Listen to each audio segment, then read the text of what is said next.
For better. For better. For worse. For worse. For richer. For richer. For poorer. For poorer. We hit that snag about 20 times in counseling. Brill made it very clear to Jonathan, you cannot be broke. In sickness. In sickness. And in health. And in health. To love. To love. Cherish. Cherish. And to obey. We didn't talk about that one in counseling. We did talk about that in counseling. Yes, we did. So you want me to repeat that again? You want to just keep going? I think we can keep going. All right. I'll forever submit to you, Miles. I'll forever respect you, Miles. I'll forever honor you, Miles, as the head of our home. In heaven, they hear. On earth, I declare and decree, I shall be a submissive wife unto you. So here we have two different ceremonies. And in the first ceremony, Jonathan's wife says to him that he can't be poor, that you must have money. So Jonathan is laughing along with the pastor, and he says, we covered this in counseling, but Jonathan is not hearing straight. See, this is what I hate about these wedding vows, and people think it's a joke. The church is laughing, but this man is not hearing what she's saying. She's saying that if you fall on hard times, if you're not making the money that I need you to make, do you understand I'm not going to be with you? See, this tape will be replayed for him if he loses his job or hard times come and he don't have the finance like she wants him to have. I already told you and I warned you in counseling, and even on our wedding day, you cannot be broke. I made this very clear to you, but yet he continues on. And then later along in the conversation, they talk about obedience, obey. And once again, Jonathan laughs and the preacher say, oh, we did discuss this. And he said, would you like me to repeat it or would you like me to go on? And Jonathan is still laughing and not listening. And he's still going on with this marriage and accepting that this woman is saying to him, I won't listen to you. You will not lead me. You will not guide me. So twice she said to him, you cannot be broke, and I will not allow you to lead me. But yet, Jonathan laughs and think it's a joke. Man, he knew what kind of woman he got, man. The boy already know what kind of woman he got. He already know. You already know deep down inside. You already know what time it is, bro. You already know what time it is, man. You already know. Now, you got to get in front of everybody, get to the altar, and then you got to hear it all over again when you already know.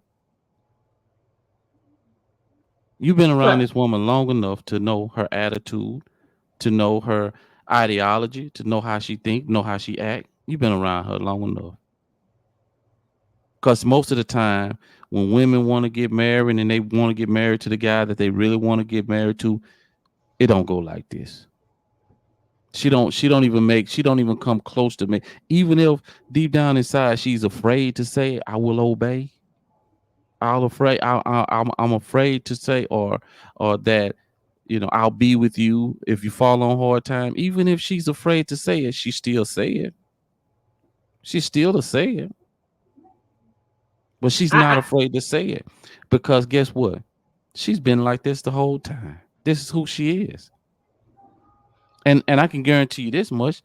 This is probably the woman that he really, really want to be with. So that's why he's going to sit there and he's going to take it.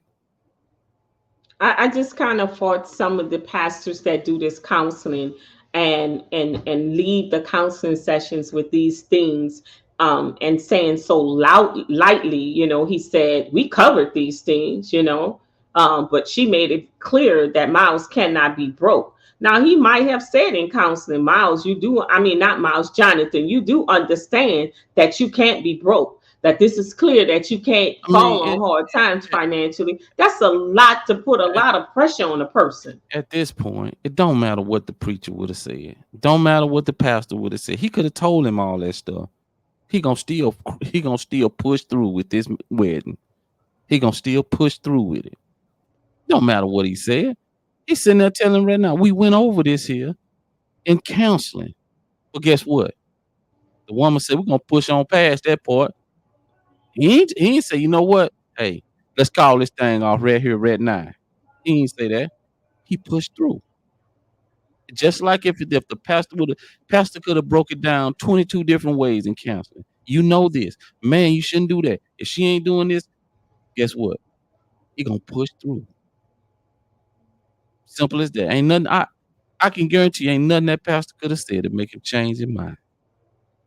But and I look at the other one and they say, it's the clip is trying to compare different nationalities of women. And I don't think it has anything to do with the nationality of the woman. I think it has to do with the woman herself and her principles and her values and her morals. Because there are American women that understands, the vows that they're taking and what they understand what that means. Yeah, a man could fall on times, and that's where you're supposed to step in and be able to help that man. We do have some people that are living in those vows. There are some women who allow their husbands to leave, and the marriages are working. So I don't think it's just solely based on the nationality of the woman. But I will say that you find in when I've seen a lot of clips of African women or women from different cultures, how they do tend to use the word submissive and believe that the man is the head of the house. But those men also move differently. Those men go out and make the money, and their women don't work. They are more of a traditional husband than you find with most American marriages. We both have to work.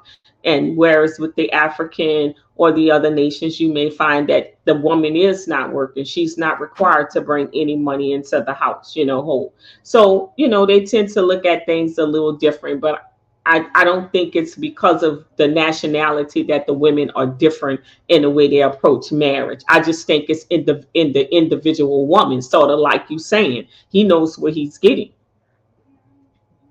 Man, I mean, yeah, you can't say nationalities don't make a difference. It do, but that I'm not gonna say that there's women in America that won't do the same thing as far as what the last lady was doing, and they don't feel the same way. Uh, yeah, that's a difference. There's a difference. In the way different societies, different cultures, different.